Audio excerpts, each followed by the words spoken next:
Zamisli da otkriješ da lijekovi koji uzimaš svaki dan, za koje vjeruješ da štite tvoje zdravlje i srce, zapravo mogu raditi suprotno i tiho ga oštećivati. Ovo nije teorija zavjere niti panika, nego priča koja postavlja ozbiljna pitanja o dugotrajnoj upotrebi lijekova kod starijih osoba. Margaret je imala 64 godine i, prema ovoj priči, umrla je samo nekoliko minuta nakon što je uzela sve redovne tablete za srce. Nije imala srčani udar, niti moždani udar, nego je doživjela iznenadni srčani zastoj dok je obavljala obične stvari u svom domu. Ono što ovu priču čini šokantnom jeste tvrdnja da su lijekovi koje je godinama uzimala trebali da je štite, a ne da joj naude. Vjerovala je da radi ispravnu stvar za svoje zdravlje i da slijedi medicinske savjete koji joj produžavaju život. Međutim, ovdje se otvara pitanje da li dugotrajna upotreba i kombinacija više lijekova kod starijih osoba može dovesti do nepredviđenih posljedica. Ovaj uvod postavlja glavnu ideju teksta, da lijekovi, iako medicinski odobreni i široko korišteni, mogu nositi rizike kada se koriste godinama, bez ponovne procjene, posebno kod starijih ljudi, čiji organizam sporije obrađuje aktivne supstance. Također se naglašava da kombinacije lijekova mogu imati jači efekat nego što se očekuje i da mnogi pacijenti nisu svjesni tih interakcija. Sada kada razumiješ zašto se postavlja pitanje sigurnosti dugotrajne upotrebe lijekova, vrijeme je da pogledamo prvi lijek koji se najčešće povezuje s ovim problemima kod starijih osoba. Lijek broj 1. Statini. Istina koju većina ljudi ne zna.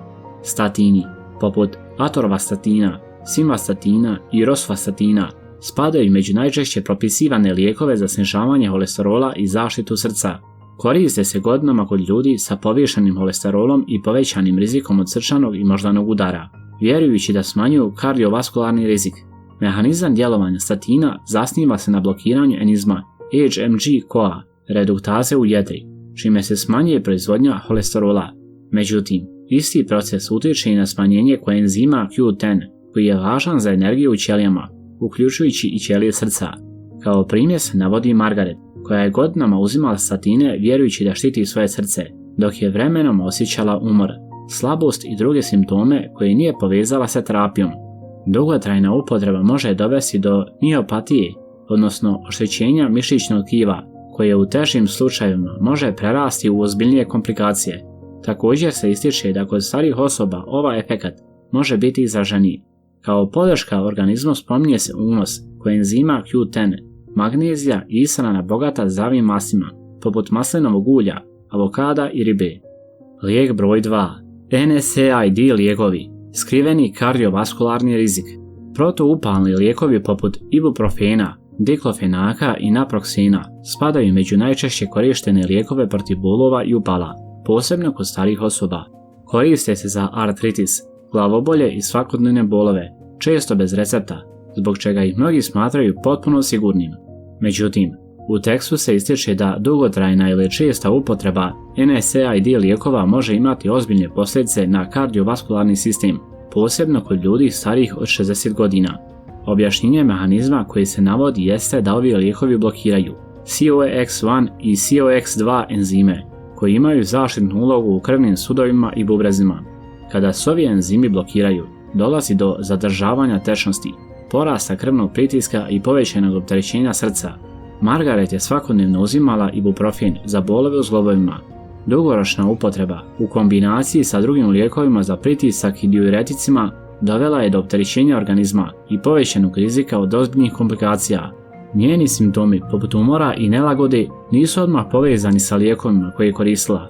Navode se i ozbiljnije posljedice, povećani rizik od srčanog udara, nagle promjene krvnog pritiska, oštećenje bubrega, gastrointestinalna krvarenja i potencijalno fatalne interakcije sa drugim lijekovima. Posebno se ističe da kod starijih osoba kombinacija više lijekova može značajno povećati rizik. Također se u tekstu iznose tvrdnje da čak i kratkotrajna upotreba NSAID lijekova kod starijih može povećati rizik od kardiovaskularnih događaja, naročito kada se koriste bez nadzora ili u kombinaciji s drugim terapijama. Kao alternative se navode prirodne metode, kurkumin, omega-3 masne kiseline, fizioterapija, masaža, akupunktura i promjene način života, uz napomenu da se ne tretira samo simptom, nego i uzrok upale. Lijek broj 3. PPI, nedostatak minerala. Inhibitori protonske pumpe, poput omeprazola, pantoprazola i esomeprazola, spadaju među najčešće propisivane lijekove za žgaravicu i refluks. Mnogi ih koriste godinama, često svakodnevno, vjerujući da su potpuno sigurni i da dugoročno štite želudac. Međutim, u tekstu se ističe da dugotrajna upotreba ovih lijekova može dovesti do ozbiljnih nutritivnih nedostataka, jer smanjuju proizvodnju želučane kiseline, koja je ključna za apsorpciju minerala i vitamina. Kada se ta funkcija blokira duži vremenski period, organizam teže apsorbuje magnezij, vitamin B12, željezo i kalcij, što može utjecati na cjelokupno zdravlje, uključujući i rad srca. Kod PPI lijekova se naglašava da nedostatak magnezija može dovesti do poremećaja srčanog ritma i slabosti, dok manjak vitamina B12 može utjecati na energiju i nervni sistem. Ovi efekti se često razvijaju postepeno, pa se mogu pogrešno pripisati starenju ili općem umoru. U njenom slučaju, godinama je svakodnevno uzimala omeprazol zbog žgaravice. Vremenom je počela osjećati umor i povremene palpitacije, ali te simptome nije povezivala sa terapijom koju koristi. Navode se i moguće posljedice: hronični nedostatak magnezija, poremećaj srčanog ritma, kognitivne smetnje, slabija apsorpcija nutrijenata i povećan rizik od komplikacija kod starijih osoba. Također se navodi da dugotrajna upotreba PPI lijekova može značajno smanjiti nivo magnezija u organizmu i dovesti do ozbiljnijih kardiovaskularnih problema, posebno kod ljudi koji ih koriste bez redovne kontrole. Kao alternative se spominju promjena ishrane, prirodni probavni enzimi, čajevi poput kamilice i đumbira, manji i pravilni obroci, kao i suplementacija magnezijem i vitaminom B12 uz medicinski nadzor. Lijek broj 4. Beta blokatori, usporavanje srca. Beta blokatori, poput metoroprolola, atenolola i propranolola, često se propisuju za kontrolu krvnog pritiska, srčanog ritma i zaštitu srca. Mnogi stariji ljudi ih uzimaju svakodnevno vjerujući da na taj način smanjuju rizik od srčanih problema.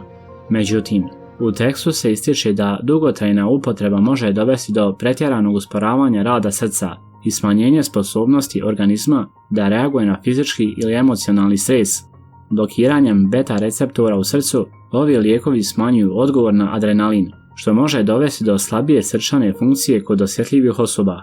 Kod beta blokatora se naglašava da se simptomi poput umora, vrtoglavice i kratkog daha mogu razvijati postepeno, pa ih pacijenti često ne povezuju sa terapijom, već ih pripisuju starenju. Kod Margaret se navodi da je uzimala metoprolol zbog krvnog pritiska. U posljednjim sedmicama osjećala je izražen umor, slabost i vrtoglavicu, ali to nije odmah povezala sa lijekom koji koristi. Navode se i moguće posljedice: pretjerano usporavanje srca, bradikardija, pad krvnog pritiska, slabija tolerancija fizičkog napora, depresivni simptomi i poremećaji metabolizma, uključujući povećan rizik od dijabetesa. Također se ističe da kod starijih osoba srce može postati osjetljivije na ovakvo usporavanje, što u kombinaciji s drugim lijekovima dodatno povećava rizik od komplikacija. Kao alternative se spominju prirodne metode snižavanja pritiska, kontrola stresa, duboko disanje, lagana fizička aktivnost, magnezij, omega-3 masne kiseline i promjene ishrane uz medicinski nadzor. Lijek broj 5. Antikoagulansi, skriveni rizik krvarenja. Antikoagulansi, poput varfarina, rivaroksabana, apixabana i dabigatrana, spadaju među najčešće propisivane lijekove za sprječavanje stvaranja krvnih ugrušaka i moždanog udara. Mnogi stariji pacijenti uzimaju svakodnevno nakon dijagnoza poput atrijalne fibrilacije, vjerujući da na taj način štite svoj život.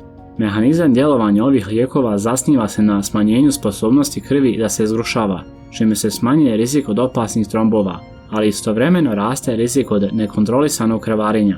Kod antikoagulanasa se ističe da i manja povreda može dovesti do ozbiljnog ili unutrašnjeg krvarenja, posebno kod starijih osoba čiji su krvni sudovi i organi osjetljivi. Također se naglašava da kombinacija s drugim lijekovima, poput aspirina ili NSAID lijekova, dodatno povećava rizik. U Margaretinom slučaju, rivaroksaban je uveden nakon epizode srčanog rizika. U posljednjim sedmicama imala je modrice, krvarenje desni i znakove unutrašnjeg krvarenja, ali to nije odmah povezala sa terapijom koju koristi. Navode se i ozbiljnije posljedice, povećan rizik od unutrašnjih krvarenja, gastrointestinalno krvarenje, anemije, te u nekim slučajevima iznenadne smrti nakon manjih povreda ili pada. Također se ističe da kod starijih osoba ravnoteža između zaštite od ugrušaka i rizika od krvarenja postaje vrlo osjetljiva, posebno kada se lijekovi koriste dugoročno ili u kombinaciji. Kao alternative se navode prirodni pristupi, omega-3 masne kiseline, kurkumin, bijeli luk, kontrolisana fizička aktivnost, vitamin K uz medicinski nadzor i promjene ishrane koje podržavaju zdravu cirkulaciju bez prekomjernog razređivanja krvi. Zaključak: lijekovi mogu biti veoma korisni kada se koriste pravilno, ali i opasni ako se uzimaju dugoročno bez kontrole. Tekst ponavlja oprez i naglašava da svaka terapija mora biti pod nadzorom ljekara. Poziva se da se obavezno konsultuje doktor prije bilo kakvih promjena u terapiji. Daju se savjeti i alternative poput promjene ishrane, životnog stila i prirodnih metoda podrške zdravlju. Na kraju se poručuje motivaciono da informisan pristup može pomoći u zaštiti zdravlja i poboljšanju kvaliteta života. Hvala na gledanju. Ako želiš više ovakvih sadržaja, pretplati se na kanal i ostavi like. Vidimo se u sljedećem videu.